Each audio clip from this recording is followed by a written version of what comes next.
এই যে আমাদের ওয়ার্ডরোবের কাজ চলছে। এই যে আমাদের পাকুয়াতে ওয়ার্ডরোবের কাজ রানিং এবং উপরে ফল সিলিং এর কাজ একই সাথে। এটা একটি ডিজাইন ফল সিলিং হবে। এই ফল সিলিং এর উপর পুট্টি করে আবার কালার হবে।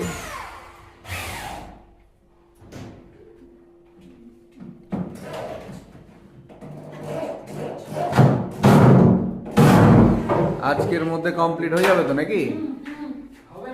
আজকের মধ্যে কমপ্লিট দিতে হবে, সে রাত 12টা বাজুক আর 1টা বাজুক। আমাদের বিয়ে বাড়ির জন্য খুব এমার্জেন্সি কাজ, মালিক বলেছেন, আমরা তারই চেষ্টা করছি। এদিকে আমাদের দাদা খুব তাড়াতাড়ি ওয়ার্ড্রোব করার চেষ্টা করছে, কিন্তু এত ঠান্ডা এত শীতের জন্য আর পারছে না নাকি? আস্তে আস্তেই বেলা 1টা।